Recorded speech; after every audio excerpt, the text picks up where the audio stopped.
Hello. Happy Friday. Happy Friday. And if you just tuned into Back Catalog Listening Party, my name is Mother Banjo. I'm Anthony Ihrig. And we're here today with our special guest, Dakota Dave Hull, here from Minneapolis. And I think your mic might be muted, Dakota Dave. You are correct, Mundo. There we are. I'm sure you were saying lovely things about us all. Yes, I was. It was all very, very, very. Touche. A little humor there. We're happy to have you here, and I want to cheers everyone for making it through another week in this time of Corona. So cheers. What are you drinking? I am drinking bubbly water. Awesome. My favorite kind of water. Yes. With a lot of ice. And Tony, what are you drinking today? I'm drinking the Summit Saga, a delicious brew. In my favorite mug here, it's the Angry Trout, in honor of the folks up there who are suffering in Grand Marais. The devastating fire up there in Grand Marais. So a little tip to everybody going through that right now. For sure. And I had posted a thing on Facebook wondering what beverage I should be pouring for today's back catalog listening party. And the options were a whiskey ginger, gin and tonic, or a margarita. And the winner by far was the whiskey ginger. So that is what I'm drinking. All the votes came from Ellen. Although there was definitely some discussion amongst between my husband and Doug Collins, wondering if really did I have to choose and should I just mix them all up together for a special Corona cocktail. But I decided against that, which is probably going to make our conversation a lot better, I think. Just a little more lucid, right? Exactly. Perfect. Exactly. Well, because I'm really excited about today. To talk to you, Dave, because I've been a big fan of yours for a long time. Not just your music, but as a lot of folks know you from your work at KFAI. And one of the first radio shows I listened to when I moved to the Twin Cities. And it was kind of my introduction to the Minneapolis music scene. So been a big fan, and I'm really excited to dig into this record, appropriately enough, called Time Machine. I mean, I can't think of years ago now, too. So, 12 years ago, right? So, or 13. I can do math. It's a good thing I didn't have that cocktail. Well, there are three kinds of people in this world: those that can do math and those that can't. This is going to be a fun hour. Yeah. I can tell already. Oh, man. And I should mention to the folks listening out there, you should feel free to comment, share what drink you're having on this Friday afternoon. Also, if you have questions or comments for Dave or for us as we go through the show, feel free to share them on Facebook. And we're going to dig into this record. I'm really excited because every project of yours, Dave, has a different kind of vibe and tenor to it. It always, of course, includes great guitar playing. But I'd love, before we dig into it, maybe to tell us a little bit about when this album came out and kind of the context of it. And for those out there listening who maybe don't know your music, maybe a little background, a quickie background about you. Well, I've done quite a few recordings and been in quite a few different acts through the years, and did 3 albums with my original partner Sean Blackburn. Followed that up with a couple of solo albums with other people on it. Did 3 duet albums with Kari Larson, wonderful guitar and mandolin player from down in Maiden Rock, Wisconsin. Followed that up with a couple of solo albums, or one was almost all solos, the second one was totally solo. And then this one came along, and I thought, well, there's a lot of stuff that I've done musically that hasn't been represented. Playing with other people, doing backup work, playing in a supporting role.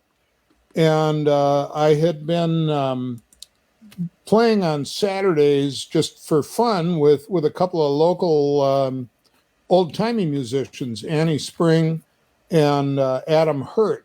Adam has since moved to North Carolina and is a marvelous old-time banjo player. So you good. don't hear the words banjo and elegant in the same sentence very often. He's so smooth. He's such great tone. He's astonishing and so young, way too young to be that good. And so some of that stuff, we started just recording it because we could, and it's pretty darn good. And that was sort of the genesis of this project was that stuff. Now there's some other stuff on it as well, but I thought too, I was thinking a lot at the time about American music going back, and some of the photographic evidence we have from before the days of recording even were there were things going on. You'd see groups of people playing with instruments that seemed by our standards today to be pretty disparate. You might have a banjo and a cello and a trumpet and a snare drum, and that was the band that played at the local band shell someplace, Yeah. And my question has always been, well, what the heck did that sound like? And so I got to sort of think about that, wonder what that might have sounded like, and in my imagination, it sounded kind of like this, maybe, or it could have. So that was sort of the thought process or the feeling process that sort of was the impetus to record this album and have it sound the way it did. It was a lot of fun. That explains a lot. I had the same thought while I was listening to this, with prepping for the show. Like, wow, all of a sudden I heard some percussion and I heard some horns with the strings, and it was something that I wasn't used to hearing those together. So that's great to hear where that came about. Old photographs and yeah. Well, I would love to give the folks out there a chance to hear some of this before we dig too deep, because it is a really unique sounding project. And again, we are talking with Dakota Dave Hull today on Back Catalog Listening Party about his 2007 release, Time Machine. So we're going to go back in time. Look at you in your white dapper suit, Dave. So, so good. And I also want to say hello to Natasha and Ann and Vaughn and Doug and Adele and all those folks out there listening. Let's dig into a track and then we can talk a little bit more about it. Sounds good to me. All right, we're going to start with one that's going to, I think people are going to recognize, but not quite like this. I haven't heard this one done quite like this. This is Shortening Bread from Dakota Dave Hull.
I love that we're all waiting for that shoe to drop and you just leave us hanging, Dave.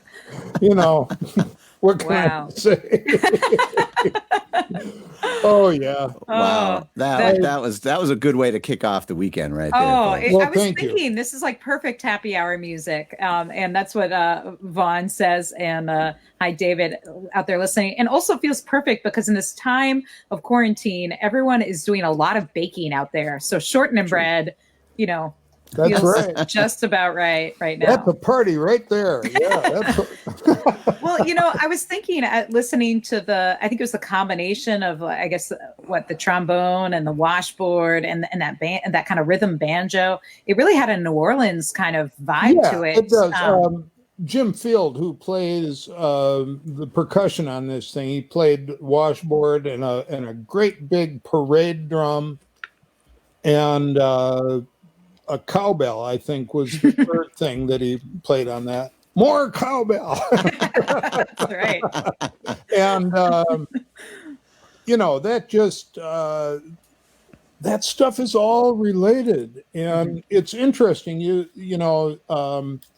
If you look at the repertoire of old time music and look at say the brass band repertoire from the turn of the last century, you're going to find a fair amount of similarities, similar tunes. Songs like Acres of Clam show up all over the place. And so to me, that's really, really interesting. And it sort of proves the connection in a way, or at least I believe that. And that's what's important. So did you have the musicians that you brought in kind of just arrange their own parts, or are you kind of there orchestrating how it's gonna, your vision of how it sounds? How did that work for this album?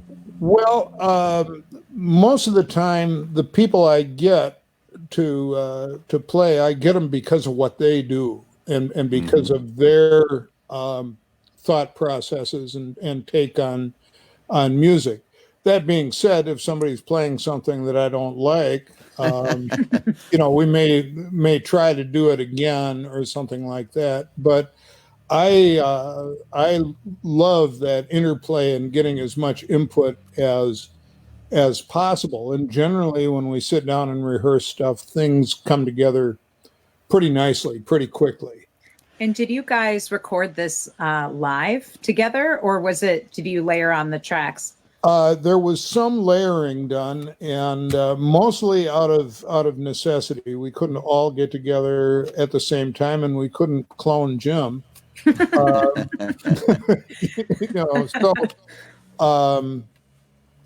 one, I believe that the percussion, the other Jim Ten Benzel's trombone, and the bass were probably put on later. I think Adam and I played it together. I did to begin with, which was the basic meat of the thing. Definitely had that live energy. Yeah, that's why I asked, because it sounds so live. Like it sounds like you guys were playing in a hall together. And that's what came out, Well, so it's beautiful. Yeah, that's what you go for when in a recording process. I'm not much for rules one way or the other. People say, don't overdub ever, or I never play live, or analog versus digital, or any of that stuff. If it sounds good, it is good. Duke Ellington, that's right? a gem. If it sounds good, it is good. I like that. I think it was Satchmo, actually. Oh, was it? Okay. If you just tuned into Back Catalog Listening Party, happy Friday. We're talking with Dakota Dave Hull from right here in Minneapolis. Anthony Ihrig and I also broadcasting from the other side of Minneapolis, from the southern end. Dakota Dave on the northeast end. And Dave, you are in your home, which, as people can see, has an epic library behind you. Well, yeah. Yeah, and go to the left and the right. Yeah. Can we see it? Can we see the panorama here? Oh my goodness. Anybody else out there drooling? Oh man. So you won't be bored ever. No. It's 18 linear feet and a dozen shelves on each one. So, that's what 40 years of CD technology. And I don't know about you, but I actually, after a couple of years, I went and dug out my CD player and plugged it back in. Like I thought, well, digital, everything's kind of going there. You can get some, non-compressed formats and all this rigmarole. But really, all that you're really getting most of the time is this compressed stuff. And I've been going back to the CDs, and they're sounding so good. Yeah, CDs and records, and to me, it's like.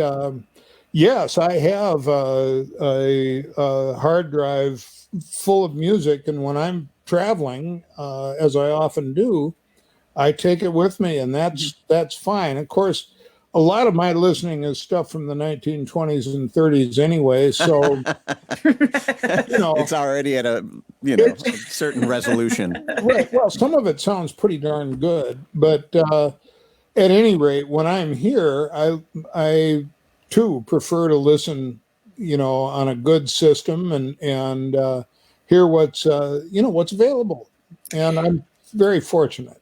Yeah, we should mention that although I know through the Facebook connection, you guys might not be hearing it in the same quality that we are.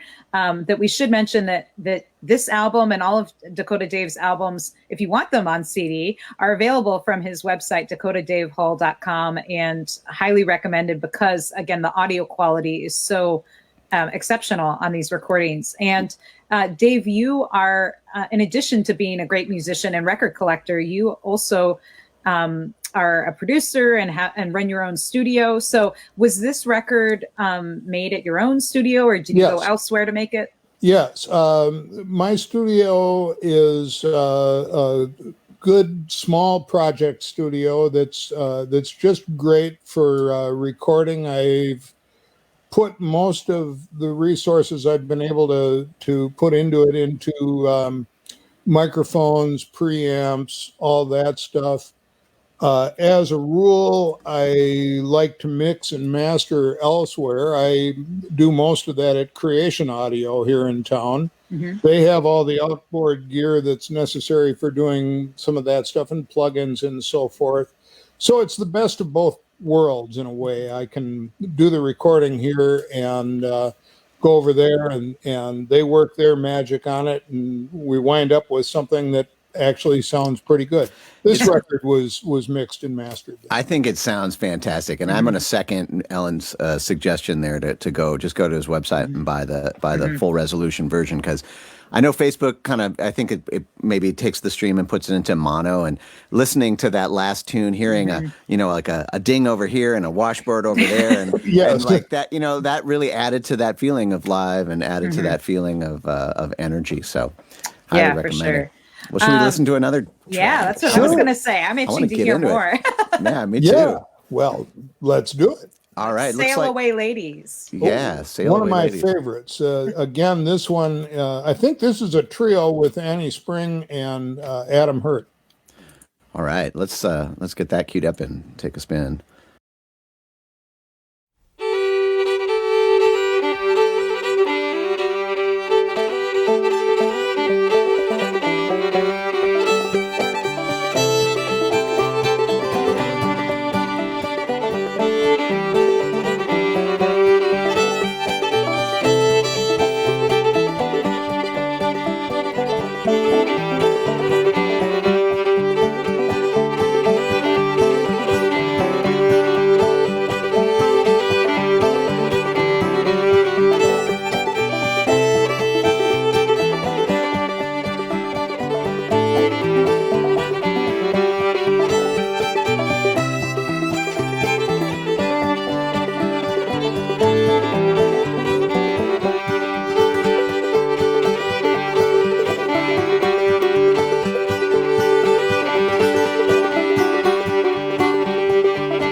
you rock 'em, daddy-o. All right. Dakota Dave Hull was his take on Sail Away Ladies. Good dance tune. Yeah. And that was from his 2007 release, Time Machine. We're talking with him live today on Back Catalog Listening Party for your musical happy hour. And yeah, tell us about that tune. And, you know, there are some familiar tunes on this record. How did you decide which tunes were going to be on this Time Machine? We'd been playing and tunes I'd been playing. This is a tune that it really is evocative. It kind of, you know, it's one of those tunes that I don't remember not being familiar with it. I've always really dug it. And so it was kind of a no-brainer when we started playing it, and it fell together and it sounded pretty good. But yeah, that'd be a good one. And I'm reading here. This the version was from a fiddler, Bunt Stevens, and more or less. And we just started playing, and it felt good. There's not really a whole lot more thought that goes into that. Can I ask who was sawing the fiddle on that one? Yeah, that was Annie Spring. That was okay. That was great. And then Really? Adam, was that Adam Hurd on the Yeah. banjo? Yeah. Yep. Yeah, that was good stuff. And you know, that's something that I'm curious about is, as you mentioned, where you learned the tune from, and you are such an avid collector and listen to so much stuff. When you used to host your radio show on KFAI, what was fun is you play some of those old songs, but versions that no one had ever heard of before, or rare recordings that other people didn't have access to. How did that inform, you know, making this record again, as you were thinking about those old bands? Well, doing the radio show for 20 years really informed everything that I do as an artist. I don't think I would have done it as long, actually. But because it forced me to sort of constantly listen to music and constantly think about, what am I going to play this week? And what does this remind me of? If I would do a show with some sort of theme or something like that. And although I didn't announce themes, I always tried to sort of have one. And so it was, you know, it was interesting. It was generally a fair amount of prep work every week. It kept me listening. Yeah. And that informed my music through osmosis, mostly. It wasn't like, oh, that's, you know, I should sit down and study that one. It would just sort of sink in, and I'd find myself playing it, maybe, or thinking about it. And for those of you who never got the privilege of hearing Dakota Dave's show on KFAI, he did it for over 20 years, and he famously never repeated a song on the show. What? Well, no, in a year's time. In a year's time. Still, that's and that was that explains your record collection behind you. I think. Absolutely. It was that wasn't always true. There were exceptions to that, but there was always a reason when I made that exception. But yeah, I tried to go for a year without repeating myself. And that's, you know, that's a bit of a challenge. It also requires some record keeping, and I'm not so good at that either. Well, one cool thing about that is, especially if you're playing some of the old traditional tunes, is that there are so many versions of these songs, right? And so one thing, and we're going to hear another one of these traditional tunes next from your record, one of your interpretations, but one of the cool things is that then you get to sort of compare and see how they evolve or change over the years. And I think that's one of the interesting things about folk music, or that we have. Well, this is all folk music, right? Exactly. As it changes hands, it you know, it gets the flavor of whoever is touching it. Yeah, exactly. And it's a really interesting and phenomenal thing. You know, I'm a product of the folk revival. I grew up in Fargo. I started listening at a summer camp in the 50s. And my introduction was, what we might refer to now as the white bread folk groups, the Houston Trio, people like that. And I was fortunate fairly early on to discover that there was a lot behind that, and started digging it. And I sort of discovered the singer-songwriters, and that was a short hop to Woody Guthrie and Lead Belly and those folks. And from there, you're just you open up a door and you're in this limitless, infinite space with all kinds of great stuff. So, Yeah. I still am surprised almost every day by something I hear or notice that I haven't before. Well, Life is good. related to the next tune that we're going to spin, actually, I saw what was coming up, and it's a classic tune, an old tune, Cluck Old Hand. Yeah. And I actually did some research many years ago on kind of the history of the banjo. And I was part of a group of like an online group that was doing kind of the research behind the banjo's African origins. And everybody, of course, wanted some song that like they could claim actually came from Africa and came to the United States. And the long story short version is that we can't really do that. But there was a few scholars that talked about this next song as there's these elements of this melody that are reminiscent of some songs in some of the African traditions. And that's a bit of a stretch, but there's also elements of the song that are reminiscent of stuff that happened in Ireland. So you can kind of. I'm not saying it isn't true, but I'm sure. No, but I think that's the fun part about folk music is that it kind of connects us with history in a way that almost no other style of music can do, because it forces us to think about it and understand the kind of the cultural influences that combine to make something that's maybe a little greater than the sum of its parts. I think that's right. I should mention that this one, Cluck Old Hen, let me mention Laura McKenzie is playing the fife on this thing, which is really cool. Jim Field again is playing his parade drum, and also a snare and a cowbell, and I'm playing guitar, and Kari Larson is playing the other guitar, tenor guitar on this. So it's when we played together, we did this tune as a duet. Never got around to recording it, so we did it here.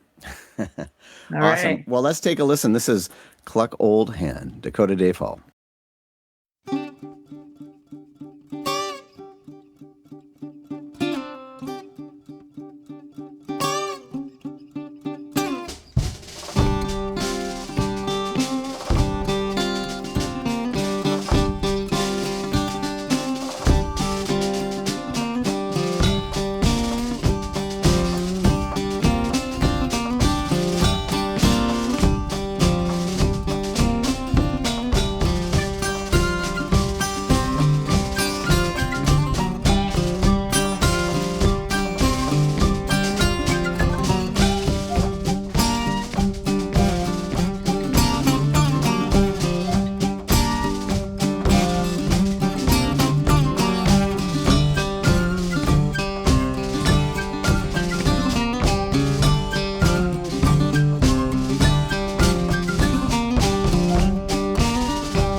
All right. Banjo. Dakota Dave Hull doing a unique take on the traditional tune Cluck Old Hen.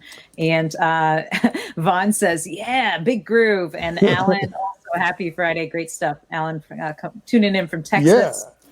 Thank you guys so much for joining us on Back Catalog Listening Party. Again, we're talking with Dakota Dave Hull today about his 2007 release Time Machine. And that track for me really evoked having the pipe and the drum. Really reminded me of those old fife and drum band, Well, sound. the African American fife and drum tradition, particularly, which is so cool, some of that stuff. And there are some recordings out there, of those groups.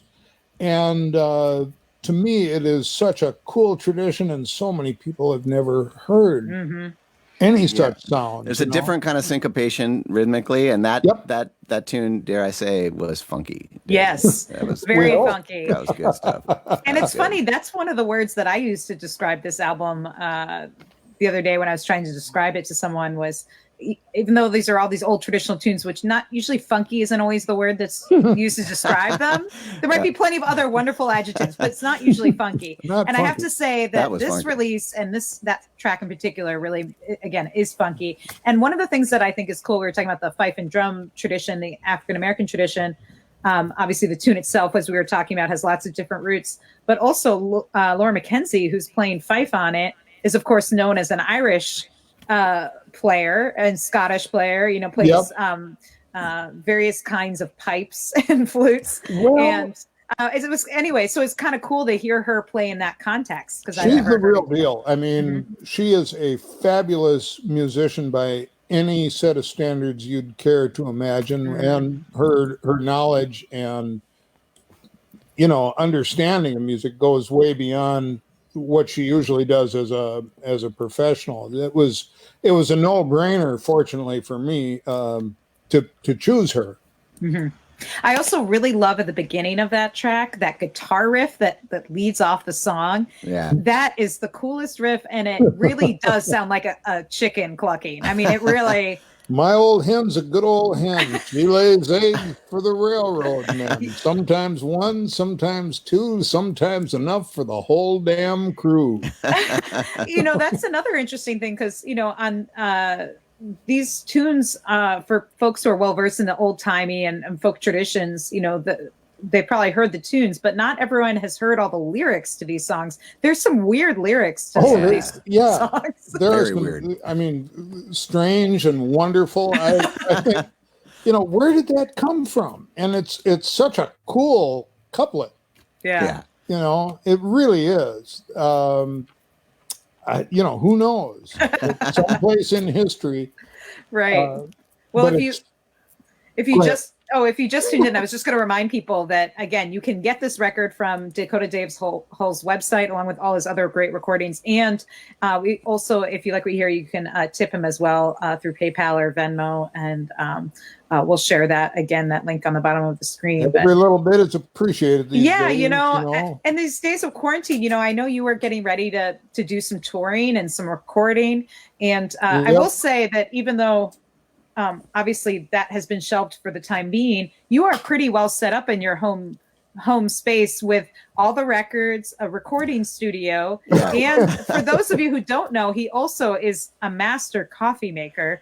So you're what else do you need, really? I mean, you don't really need much of the outside world right now. True. Except for maybe money. I don't know. That's my ideal bunker right there. I know. Helps, it's a good thing that we're all having to stay away from you. Otherwise, we'd all just come to your house and hang out. Fortunately, my friends over at True Stone Coffee Roasters are still going to work and sending out coffee every week. And hope you don't mind. I gave them a little plug. Oh no, nope. We're fans. They're fabulous, and they've been really good about taking care of their orders. So we're pretty well caffeinated most days.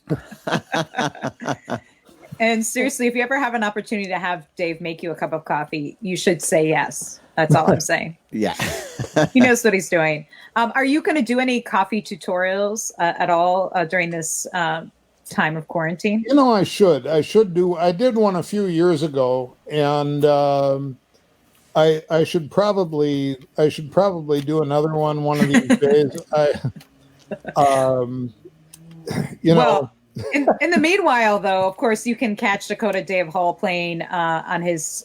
He has a Facebook group for all his live streams, which you can access from that website, dakotadavehull.com.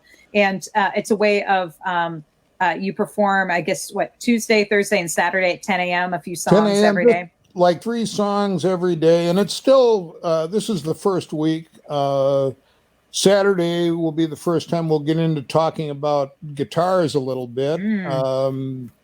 You know, just sort of geek out about acoustic guitars, and I have several. Yeah, that would be the other photo to share with people later. Is your instrument room? Yeah, I think I might have something here. I'll look for it. But is that a part of your? You know, I mean, are you one of those people that are looking historically not just at the music but at the instruments as well? Is your collection kind of a historical collection? The collection is basically instruments that I use regularly. Nice. And okay.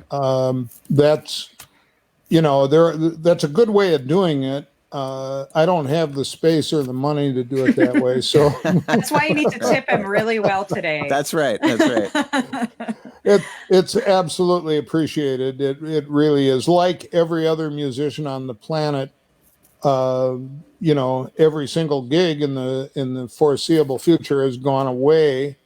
Yeah. And you know, I'm not going to cry about it. And we're just doing what we can to get by. That's right.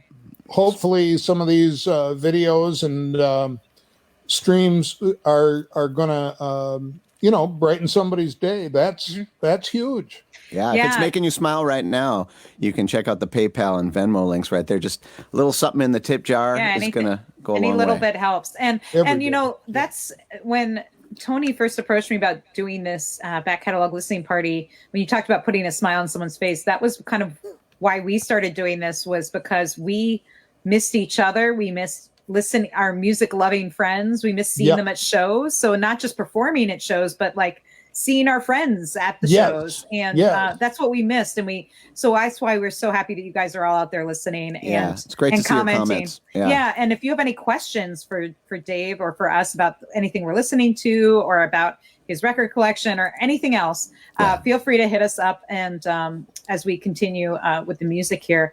And I think we have time for both of the next tunes that we were talking about. So, nice. Extempore Rag. Is this after the cafe? Well, sure. Yeah, the Coffee House Extempore was Minneapolis's answer to the folk revival.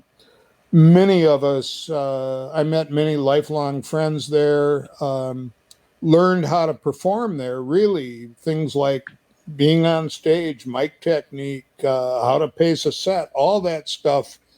We learned at our monthly gig at the Extemp, and later on it became a stop on the national tour. And I have nothing but wonderful memories there. And there's a tradition in classic ragtime of that started way back with Joplin's Maple Leaf Rag, which was named for a club, a bar in I think in Sedalia, Missouri, called the Maple Leaf. Yeah, cool. And so I sort of I would never go against tradition. Yeah. For those who are unfamiliar with it, where was this cafe and can you give a little bit of just a brief history of this? Sure. It was on the West Bank of Minneapolis. There was the Coffee House Extempore and New Riverside Cafe were sort of next to each other on the same block. So Cedar and Riverside. Yeah. The Extemp started up in, I think, 1968 or 67 and lasted a good long time. I think it finally shuttered in 1985, a very sad day. And it was not like the coffee shops of today. They had a little cafe area, hangout area. They had a performance space. They had an upstairs with several rooms where you might go, play some tunes with somebody, do a lesson, or show each other the lick you figured out today, something like that. Just cool. hang out, play chess, talk. It was a community joint. Awesome. And it was really a one. We were young, and nobody had as they say, nobody had a pot to piss in, and this was a fabulous place to to sort of learn how to do what we did. So this is my tribute to them. Awesome. So listen.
Oh, that tune has a bunch of psych out endings in there. And for those of you who don't know, that was one guitar. Yeah, I had a note was a about single that. guitar, folks. That's amazing, Dave. I had a note that said guitarists, and then I went back and looked at the notes, and I was like, nope, it's just Dave. Yeah, that's incredible. It's amazing. So good. Thank you. An original by Dakota Dave Hull from his album, 2007 album Time Machine, and again his tribute to the legendary coffeehouse extempore. And I have to say, when I moved to the Twin Cities in 2001, of course it had been gone for some time, but people were always talking about it in reference to music, the local music scene, and continue to. And it's so interesting what an impact that place and community has had on our music scene and continues to be. It totally has. I want to shout out to a couple of folks here. My friend Hiroshi Masuda-san, hello. He's over there in Yokohama. All right. And my favorite number 2 nephew, Scott Hull, has joined us too. Hi, Scott. Be good. Yes. That's awesome. You have family coming around and good friends. Yeah, when they were young, I used to tell him why he was my favorite number 2 nephew. Because you're my only number 2 nephew.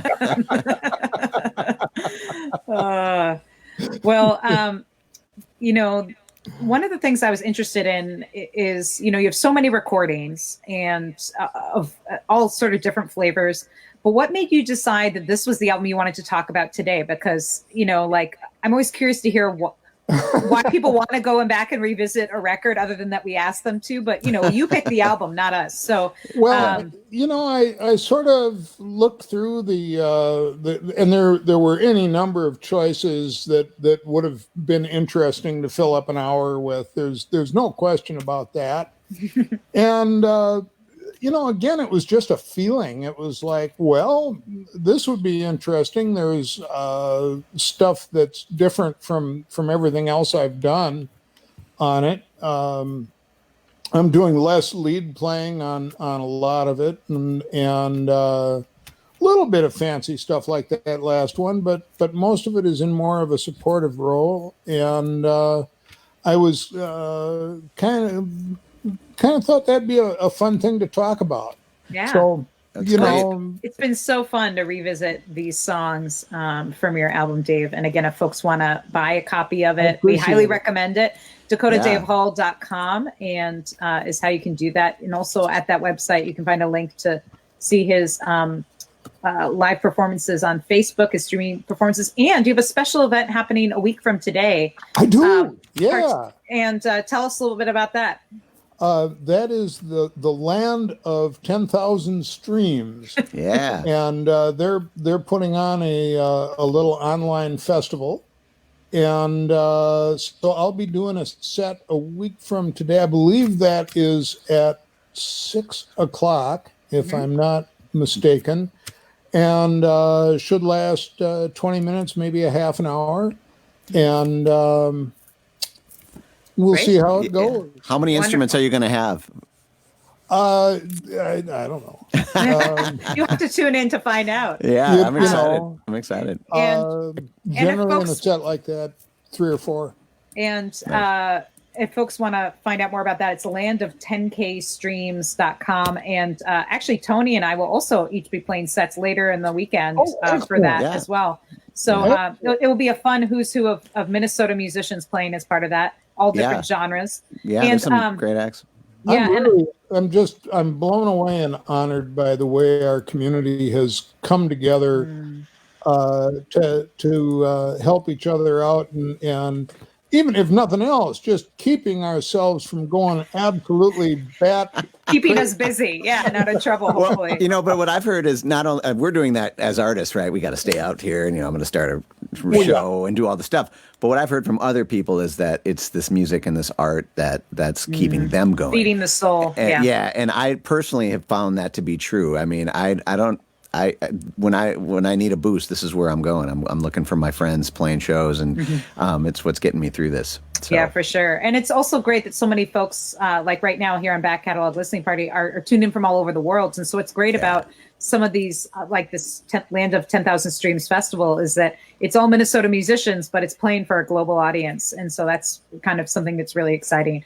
I did want to answer a question Natasha had asked. What was the name of the album the last song was on? Everything we've heard today is from the album Time Machine. So that last tune, Extempore Rag, was from that as well. So that's what you need to get. You have a graphic of the cover of that thing? I do. Here, let me dig that out here. So that folks can find it very easily. And the white suit. We just want to see that white suit as much as possible. Looking really good. That is nice. And well, let's try and fit in one more song for everyone before we have to say goodbye today. And what can you tell us about this next track? This is a couple of tunes. I've got to open this up and look and see what it says. It's Gypsy Carl's Wedding, which is a traditional piece, and Rose of the Mountain. Gypsy Carl was an itinerant fiddler from Norway in probably the 18th century. And Rose of the Mountain is a Kentucky tune. Oh, and cool. Again, this is Adam, Annie, and myself playing banjo, fiddle, and guitar, along with David Tousley on bass and Jim Field playing snare drum on this thing, which is unusual, but not totally unheard of in old. All right. Well, this is Dakota Dave Hull doing Gypsy Carl's Wedding and Rose of the Mountain on the Back Catalog Listening Party. Easy for you to say.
great. Dakota Dave Hull here on the back catalog listening party from his 2007 album Time Thank Machine. you so much for doing this and for having me. This has been joy to such a treat. participate. And I want to send a special shout out to Becky Schlegel, who was actually our guest last week on Back Catalog Listening Party. She wanted to thank you, Dakota Dave, for coming on. And I should mention that actually all our past Back Catalog Listening Parties are available on the Facebook page. So if you ever missed one and you want to share it with a friend, you can do that as well. So, and see Dakota Dave on repeat over and over and over. Oh man, maybe not.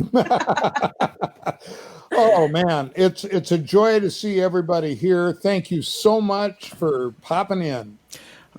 Dakota Dave, this has been a pleasure. Like all of a sudden, my week just got so much better. Well, thank you so much. Thank you. And we'll all look forward to your weekly morning streams, 10 a.m. Remind me which days of the week? That's Tuesday, Thursday, and Saturday. Tuesday, Thursday, and Saturday. And then again at the Land of 10,000 Streams Festival, catch a full 30 minutes of Dakota Dave solo on Friday the 24th at 6 p.m. And I should probably mention, too, I'm probably going to do a special little tune or two on Sunday. Sunday is my birthday, and it's a big one. Oh, happy birthday, Dave. Happy birthday. Yes. Thank you. That's great. Yeah. So those of you who see that Cheers, tip jar Dave. scrolling over there, yes. This Birthday is gifts.